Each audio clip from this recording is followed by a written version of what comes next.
Good morning friends, so welcome to the prelims booster session. आज का पहला topic है problem of equity in IPCC reports. ये topic आपके एनवायरनमेंट के लिए इंपॉर्टेंट है। तो रिसेंटली एक स्टडी पब्लिश की गई है जिसमें रिसर्चर्स ने एनालाइज किया है 500 फ्यूचर एमिशन सिनारियोज़ को। तो आईपीसीसी जो है उन्होंने ये लेटेस्ट रिपोर्ट्स अपने सबमिट की है। ठीक है। तो इन सिनारियोज़ में मिटिगेशन एक्शंस के बारे में जो है वो स्टडी की गई है कि कैसे कार्बन डाइऑक्साइड एमिशंस जो है उसको रिड्यूस किया जाएगा, फॉसिल फ्यूल बर्निंग से रोका जाएगा, कार्बन सीक्वेस्ट्रेशन कैसे की जाएगी फॉरेस्ट्री के थ्रू। ठीक है। तो ऐसे ऑलमोस्ट 556 सिनेरियोज़ को जो है वो सोचा गया है। Income, energy use, emission disparities, इन सब को मद्देनज़र रखते हुए बिटवीन डेवलप्ड और डेवलपिंग कंट्रीज़। ठीक है। और ये जो है प्रोजेक्शंस दी गई हैं 2050 जो है साल तक की। तो आईपीसीसी पहले तो हम देख लेते हैं क्या है। ऑफ कोर्स ये यूएन की एक बॉडी है जो कि science related to climate change को असेस करती है। 1988 में इसको डब्ल्यूएमओ और यूएनईपी ने मिलकर बनाया था, गवर्नमेंट्स को साइंटिफिक इन्फॉर्मेशन देने के लिए क्लाइमेट पॉलिसीज़, ताकि वो अपनी बना सकें। याद रखो, आईपीसीसी खुद तो अपनी रिसर्च नहीं करता है कोई। ठीक है। तो आईपीसीसी की जो असेसमेंट रिपोर्ट्स हैं ये प्रिपेयर की जाती हैं आईपीसीसी द्वारा, इंडिपेंडेंट साइंटिस्ट जो होते हैं उनके द्वारा प्रिपेयर की जाती है। तो 1988 से लेकर अभी तक टोटल 6 जो है ऐसी रिपोर्ट्स जो है वो सबमिट हो चुकी हैं, पब्लिश भी हो चुकी हैं एक्चुअली। और जो 7th रिपोर्ट है, वो 7th साइकिल जो है वो अभी आईपीसीसी बना रहा है। ठीक है। तो आईपीसीसी जो है फ्यूचर सिनेरियोज़ को कैसे असेस करता है, तो मॉडल्ड पाथवेज का यूज़ किया जाता है। मतलब कि इंटीग्रेटेड असेसमेंट मॉडल, जिसमें क्या होता है कि फ्यूचर जो है कैसा रहेगा एनर्जी और क्लाइमेट सिस्टम का और इकोनॉमीज़ का, ये एक तरह से प्रोडिक्शंस दी जाती हैं। एनर्जी मॉडल्स के थ्रू जो है फ्यूचर कंजम्पशन प्रोजेक्ट किया जाता है। वेजिटेशन मॉडल्स के थ्रू जो है वो लैंड यूज़ चेंजेस को एग्जामिन किया जाता है। अर्थ सिस्टम मॉडल्स के थ्रू जो है वो लॉज ऑफ फिजिक्स जो का इस्तेमाल करते हुए क्लाइमेट कैसे इवॉल्व होगा उसको अंडरस्टैंड किया जाता है। ठीक है। लेकिन ऑफ कोर्स ये मॉडल्स की कुछ शॉर्टकमिंग्स भी हैं। ये लीस्ट कॉस्ट असेसमेंट्स करते हैं और उसके बेसिस पर जो है वो मॉडल्स जो है वो कई बार गलत भी प्रेडिक्शंस दे सकते हैं। ठीक है। तो जो लेटेस्ट स्टडी है वो ऑफ कोर्स बेंगलुरु और चेन्नई के ग्रुप ऑफ एक्सपर्ट्स द्वारा की गई है, जिसमें ये कहा गया है कि पर कैपिटा जीडीपी जो है और जो है sub Saharan Africa, South Asia, West Asia और रेस्ट ऑफ एशिया का जो है वो बिलो ग्लोबल एवरेज रहेगा इवन 2050 में भी। और जो इनिक्विटीज़ हैं ग्लोबल नॉर्थ और ग्लोबल साउथ के बीच में, वो भी 2050 तक ऐसी ही रहने वाली हैं, कंजम्पशन ऑफ एनर्जी के केसेस में भी। ठीक है। तो आईपीसीसी जो है उसको यूएनएफसीसीसी का जो प्रिंसिपल ऑफ इक्विटी और कॉमन बट डिफरेंशिएटेड पॉसिबिलिटीज़ है उस पर फोकस रखना चाहिए। जो डेवलप्ड कंट्रीज़ हैं उनको, या डेवलप्ड कंट्री जो पार्टीज़ हैं उनको लीड लेनी चाहिए क्लाइमेट चेंज को कॉम्बैट करने में, ताकि जो है वो इनऑर्डिनेट जो है इनिक्विटेबल जो है भार ना आए डेवलपिंग कंट्रीज़ के ऊपर। ठीक है। तो ऑथर्स ने कंक्लूड किया है कि आईपीसीसी जो है उसको इक्विटेबल और इन्वायरमेंटली साउंड जो है प्रिंसिपल्स जो है फॉलो करने चाहिए, ताकि जो है मेजर गैप ना आए एमिशंस में जो हमारे मॉडलिंग डोमेन में आ रहा है। ठीक है। सो नेक्स्ट हम टॉपिक देखते हैं फॉरेक्स रिजर्व्स। ये टॉपिक आपके इकोनॉमी के लिए इंपॉर्टेंट है। तो इंडिया के जो फॉरेक्स रिजर्व्स हैं वो 10.47 बिलियन जो है वो जंप किए हैं रिसेंटली। तो अक्टूबर 2021 में इंडिया के जो फॉरेक्स रिजर्व्स हैं वो सबसे हाई पर गए थे, $645 बिलियन पर। तो फॉरेन एक्सचेंज रिजर्व्स होते क्या हैं? तो बेसिकली ये असेट्स हैं हमारे, फॉरेन करेंसीज में हो सकते हैं, गोल्ड रिजर्व्स में हो सकते हैं, ट्रेजरी बिल्स में हो सकते हैं। और आरबीआई जो है वो हमारे फॉरेक्स रिजर्व्स का कस्टोडियन होता है। तो बैलेंस पेमेंट्स जो है उनको के ऊपर चेक रखता है जो है ये फॉरेन एक्सचेंज रिजर्व्स। तो इंडिया के फॉरेक्स रिजर्व्स में अगर हम देखें तो फॉरेन करेंसी असेट्स आते हैं, खासकर यूएस डॉलर आता है, बाकी यूरो, पाउंड, येन भी हो सकता है, लेकिन इसको एक्सप्रेस जो है हम यूएस डॉलर में करते हैं। गोल्ड होता है, फिर होता है एसडीआर। एसडीआर क्या है? इंटरनेशनल रिजर्व असेट, जो कि आईएमएफ इशू करता है। ठीक है। फिर जो हमारा रिजर्व है आईएमएफ के पास, वो भी हमारे फॉरेक्स रिजर्व्स में ही आता है। तो फॉरेक्स रिजर्व्स का रोल क्या रहता है? आरबीआई के पास अगर पैकअप हो फंड्स, तो ऑफ कोर्स डिवैल्यूएशन करना करेंसी की जो है, या फिर जो है डेप्रीसिएशन से डील करना, उसमें ये फॉरेक्स रिजर्व्स हेल्प करते हैं। तो रुपी की वैल्यू समझ लो अगर डिक्रीज हो रही है as compare to US dollar, तो आरबीआई क्या करेगा, डॉलर्स को सेल करना शुरू करेगा इंडियन मनी मार्केट में, ताकि डेप्रीसिएशन जो है इंडियन करेंसी की उसको रोका जा सके, है ना। ऐसे ही जो है फॉरेक्स रिजर्व्स अगर आपके पास अच्छे हैं तो फॉरेन ट्रेड भी आपका अट्रैक्टिव हो जाता है और आपकी रेपुटेशन भी अच्छी रहती है ट्रेडिंग पार्टनर्स के में, ठीक है। तो कई तरह के फैक्टर्स जो है वो अफेक्ट करते हैं फॉरेक्स रिजर्व्स को, जैसे कि एफपीआई का इन्फ्लोज कितना है, ठीक है। तो अगर क्रूड ऑयल प्राइसेस के जो है वो डिप आ जाता है तो ऑफ कोर्स हमारे जो है फॉरेक्स रिजर्व्स बढ़ जाते हैं। इंपोर्ट सेविंग्स अगर हम करें, एफडीआई का इन्फ्लोज आए, गोल्ड इंपोर्ट्स कम हो जाए, तो इन सब से जो है फॉरेक्स रिजर्व्स बढ़ते हैं। नेक्स्ट हम टॉपिक देखते हैं passing of under trademark rules. ये भी टॉपिक इकोनॉमी के लिए इंपॉर्टेंट है। तो दिल्ली हाई कोर्ट ने रिसेंटली एक ट्रेडमार्क रजिस्ट्रेशन को कैंसिल किया है पासिंग ऑफ कंडीशन के बेस पर। तो पासिंग ऑफ क्या होता है ट्रेडमार्क रूल्स के अंदर? तो बेसिकली पासिंग ऑफ वो एक्शन होता है जिसमें अनऑथराइज यूज़ किया जा रहा है गुड्स सर्विसेज या गुडविल का किसी दूसरे पर्सन के बिजनेस का, ठीक है, जिसको आप कह सकते हो मिस रिप्रेजेंटेशन। जैसे आपने देखा होगा ना कि समझ लो नोकिया का मोबाइल फ़ोन है, उनका जो किस तरह का लोगो होता है, अगर जब तक उन्होंने अपना ट्रेडमार्क रजिस्टर नहीं कराया था, ठीक है। पासिंग ऑफ का मतलब क्या होता है कि जब तो ट्रेडमार्क आपने रजिस्टर कर लिया, तब तो अगर अब उसकी इन्फ्रिंजमेंट हो रही है तो ट्रेडमार्क रूल्स के अंदर जो है वो केस बनेगा। लेकिन जब तक ट्रेडमार्क रजिस्टर नहीं हुआ है, तब वो केस जो है वो पासिंग ऑफ के जो है कंटेक्स्ट में बनता है। तो एग्जांपल लेते हैं कि जैसे नोकिया का जो लोगो है वो बहुत फेमस है, बहुत अच्छा ब्रांड है, एक समय पर बहुत अच्छा ब्रांड था। अगर उसका लोगो का इस्तेमाल करते हुए जो है अगर कोई और कंपनी या कोई और पर्सन उस लोगो का इस्तेमाल करते हुए नोकिया को चलो नोकला बना देता, ठीक है, तो ऑफ कोर्स, और जब तक नोकिया ने जो है अपना ट्रेडमार्क रजिस्टर नहीं किया था, तब अगर उस केस में जो है मिस रिप्रेजेंटेशन का केस करना होता नोकिया को, तो वो पासिंग ऑफ के केस में करता, ठीक है। तो पासिंग ऑफ जो है वो डिफाइन नहीं किया गया है हमारे ट्रेडमार्क्स एक्ट में। ओनर जो है वो लीगल प्रोसीडिंग कर सकते हैं अगर कोई मिसयूज़ कर रहा है उस पर्सन का की जो है आइडेंटिटी को। इसको आप और भी केसेस में ले सकते हो, समझ लो कि किसी एक्टर के केस में, जैसे अभी अमिताभ बच्चन जी जो है उन्होंने भी पासिंग ऑफ का केस एक किया था किसी इंडिविजुअल के ऊपर, कि जो उनकी मिमिक्री करके या जो है वो कुछ पैसा कमा रहे हैं लोग, और जो है उनके अगेंस्ट वो जो है पासिंग ऑफ का केस कर सकते हैं, ठीक है।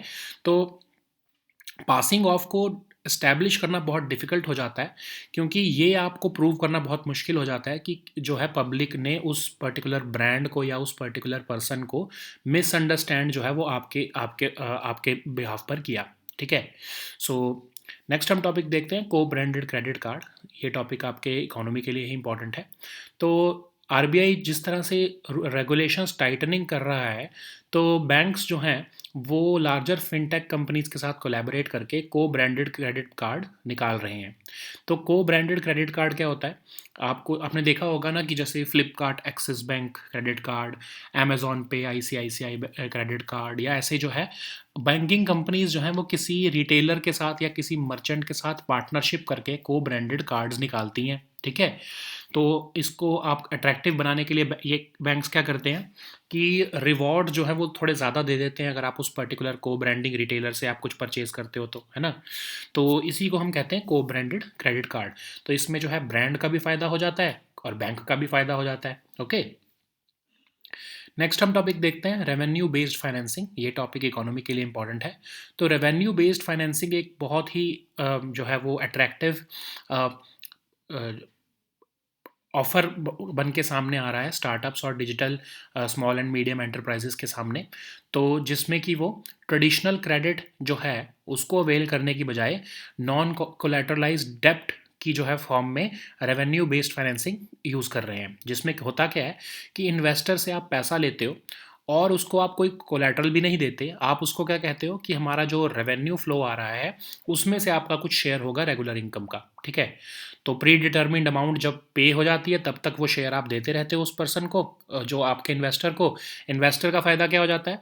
इन्वेस्टर को दिखता है कि हाँ, इस पर्टिकुलर कंपनी में, चाहे वो स्टार्टअप है, इनका एक स्टेडी रेवेन्यू फ्लो है, उसमें से कुछ परसेंट जो है वो मेरा शेयर है।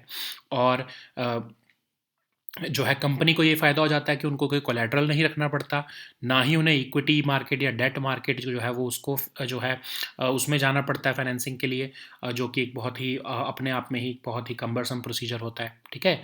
तो रेवेन्यू बेस्ड फंडिंग में कोई इंटरेस्ट पेमेंट भी नहीं देनी होती, कोई कोलेटरल भी नहीं देना होता, तो एक विन विन सिचुएशन हो जाती है। इन्वेस्टर्स को स्टडी फ्लो ऑफ इनकम मिल जाता है, और जो कंपनी, जो स्टार्टअप्स हैं, वो अपना रेगुलर शेयर जो है अपना देती भी रहती हैं, और उनको फाइनेंसिंग भी मिल जाती है।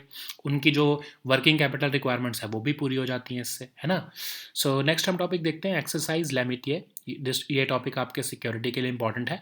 तो इंडियन आर्मी का एक कंटिजेंट सेशल्स के लिए निकल गया है, 10th edition of joint military exercise Lamitiye 2024 के लिए। तो बेसिकली एक जॉइंट मिलिट्री एक्सरसाइज है इंडियन आर्मी और सेशल्स डिफेंस फोर्सेस के बीच में। ये बायनियल होती है, और साल 2001 से ये कंडक्ट की जा रही है सेशल्स में, ठीक है। नेक्स्ट हम टॉपिक देखते हैं, लेक बैकाल। ये टॉपिक आपके एनवायरनमेंट के लिए इंपॉर्टेंट है। तो रीसेंट स्टडी ने शो किया है कि जो लेक बैकाल है वो ग्लोबल वार्मिंग के रिस्क को फेस कर रही है। तो lake Baikal southern part of eastern Siberia में लोकेटेड है, रिपब्लिक ऑफ रशिया में ऑफ कोर्स। ये oldest existing fresh water lake है अर्थ की, और ये वर्ल्ड की लार्जेस्ट फ्रेश वाटर लेक है बाय वॉल्यूम। इसको हम गैलापागोस ऑफ रशिया भी कहते हैं। 1996 में इसको यूनेस्को वर्ल्ड हेरिटेज साइट का स्टेटस भी मिला है, ठीक है। नेक्स्ट हम टॉपिक देखते हैं, बैलिस्टिक मिसाइल्स। ये टॉपिक सिक्योरिटी के लिए इंपॉर्टेंट है। तो नॉर्थ कोरिया ने रिसेंटली एक शॉर्ट रेंज बैलिस्टिक मिसाइल जो है वो फायर किया है ईस्टर्न वाटर की तरफ। तो बैलिस्टिक मिसाइल्स क्या होते हैं? Rocket propelled self guided strategic weapon systems, जो कि एक बैलिस्टिक ट्रेजेक्टरी को फॉलो करते हैं। मतलब शुरू में तो इसको एक रॉकेट से फायर किया जाता है, या कुछ सीरीज ऑफ रॉकेट से फायर किया जाता है, लेकिन एक टाइम के बाद ये अनपावर्ड ट्रेजेक्टरी में चले जाते हैं, और ऑफ कोर्स ग्रेविटी का इस्तेमाल करते हुए ये फिर जो है वो फायर जो है वो टारगेट करते हैं अपनी लोकेशन को। तो इसमें कन्वेंशनल हाई एक्सप्लोजिव्स का इस्तेमाल किया जा सकता है, जैसे केमिकल, बायोलॉजिकल या न्यूक्लियर munitions। तो ये 4 तरह के होते हैं, short range, medium range, intermediate range और लॉन्ग रेंज, ठीक है। नेक्स्ट हम टॉपिक देखते हैं, Persian gulf.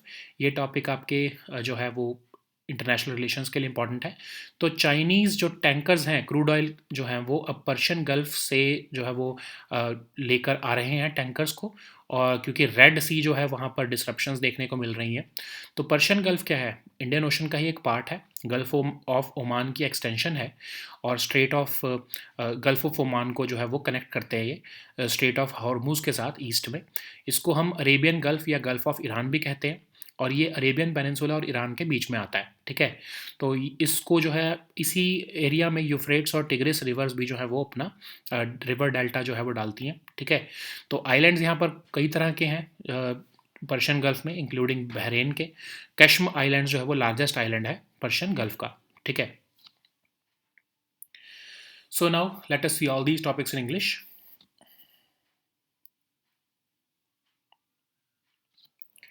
So the first topic is problem of equity in IPCC reports. This topic is important for your environment section. So recently a study has been published by researchers who have analyzed almost 500 future emission scenarios, and this study has been done by UN IPCC in the latest reports. So these scenarios relate to mitigation actions like reducing carbon dioxide emissions from fossil fuels, and how we can increase carbon sequestration through forestry. So this study has found across all 556 scenarios, income, energy use and emission disparities between developed and developing countries which are projected to continue up to 2050. So what is IPCC? It is a UN body for assessing the science related to climate change. It was created in 1988 by WMO and UNEP to provide governments at all levels with scientific information which they can use to develop their climate policies. So IPCC does not conduct its own research, of course. Remember this. Thousands of scientists or people from all over the world voluntarily contribute to the work of the IPCC. So IPCC prepares assessment reports. So far, 6 assessment reports have been prepared, and IPCC is currently in the 7th assessment cycle, and the report for the same would be produced by 2028 or something. Okay, so how does the IPCC assess these future scenarios? Of course, it uses modeled pathways to estimate what it will take to limit the global warming of the Earth's surface. These pathways are drawn using integrated assessment models which describe human and Earth systems. These integrated assessment models are complex models which examine possible futures of the energy and climate system and economies. So its macroeconomic models can point to future growth levels in terms of GDP. So energy models can project the future consumption. Vegetation models can examine land use changes. Earth system models can use the laws of physics to understand how climate would evolve, okay, over a period of time. So IAMs are meant to provide policy relevant guidelines on climate action. But of course, these climate models also have shortcomings because they prioritize least cost assessments. For example, the absolute cost of setting up a solar plant or in India is lower than in the US. So that's why, because it would be comparing only at the global level, so it would not factor in such issues, okay, or such differences. So what about the latest study? So a study was conducted by a group of experts from Bengaluru and Chennai, and they assessed 556 scenarios in the IPCC's assessment report 6, and they found that per capita GDP across sub-Saharan Africa, South Asia, West Asia, and the rest of Asia will be below the global average even in 2050. So they have also spotted similar inequities between global north and global south. So that's why the importance of equity has to be strengthened or has to be ensured. So under the principles of UNFCCC, the principles of equity and common but differentiated responsibilities have been enshrined, and the developed countries should take lead in combating climate change and the adverse effects thereof. So that's why the authors have concluded that the construction of IPCC scenarios will need to be both equitable and environmentally sound. Okay.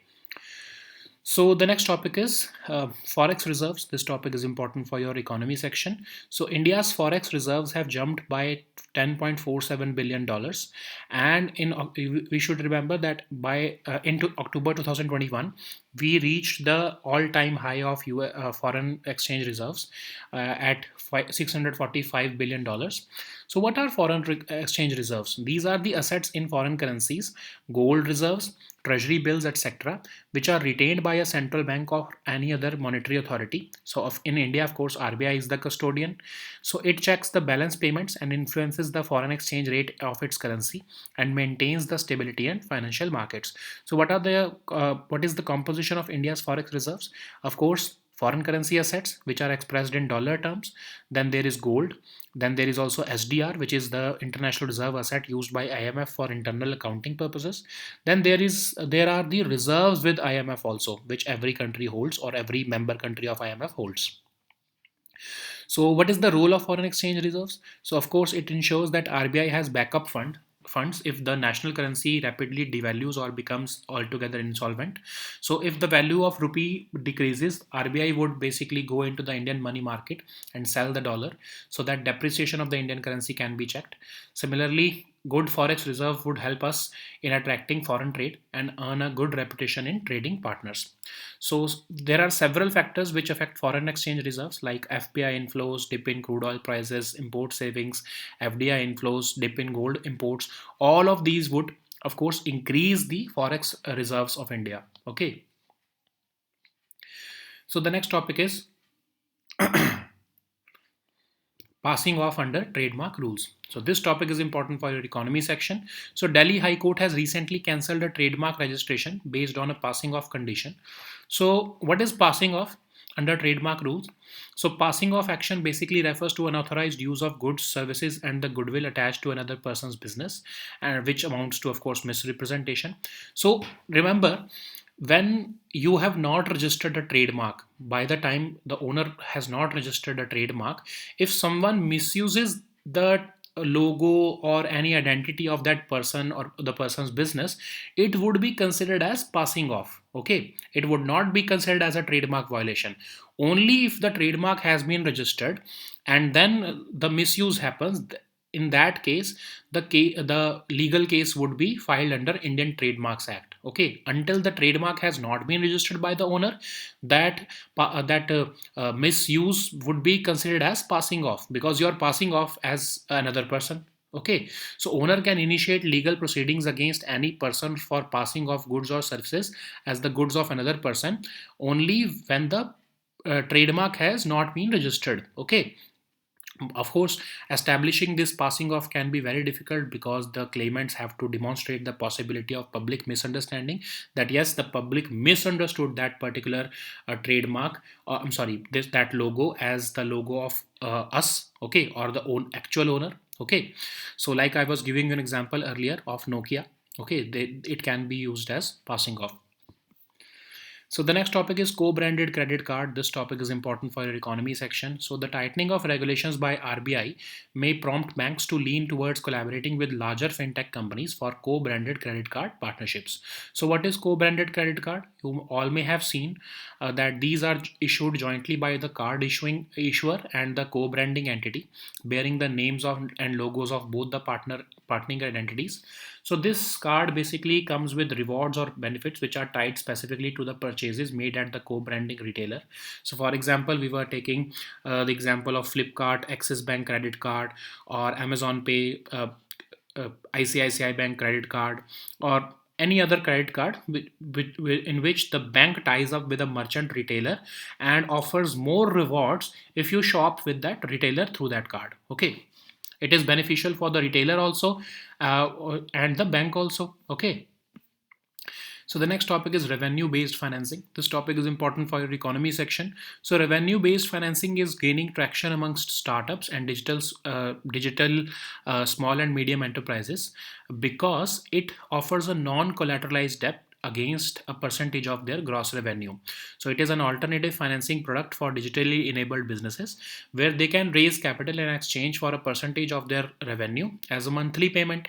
Okay, so they can use these. This option is very attractive for those companies who have high requirement for short-term working capital, like cloud kitchens, e-commerce merchants, financial services companies, software as a service firms. So these, in this type of investment, investors are also benefited because they receive a regular share of business income until a predetermined amount has been paid. Okay, so this revenue based funding does not involve interest payments also, and the company does not is not required to provide any collateral to the investors also. Okay, so the next topic is exercise Lametier. This topic is important for your security section.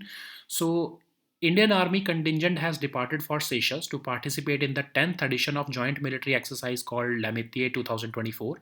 So it's a joint military exercise between Indian Army and Seychelles Defense Forces, and it is a biennial training event, and it has been conducted in Seychelles since 2001.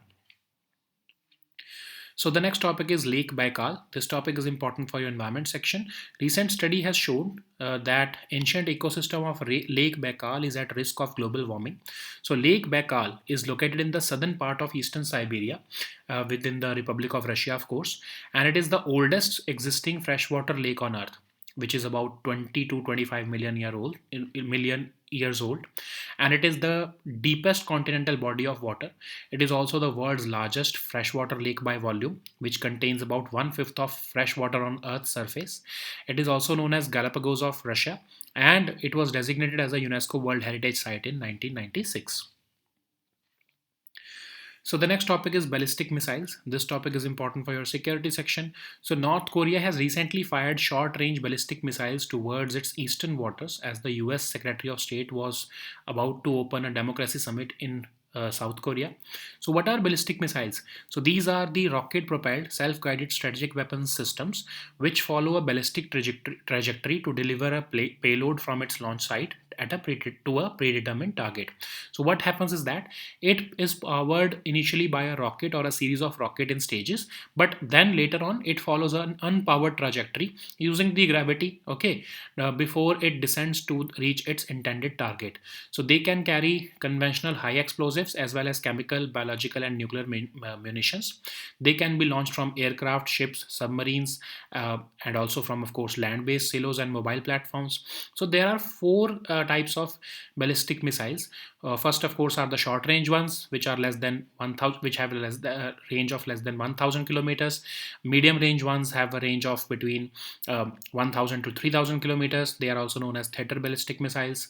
And intermediate range have a range of 3,000 to 5,500 kilometers. The long range ones are 5,500, have more than 5,500 kilometer range. They are known as intercontinental or strategic ballistic missiles. Okay.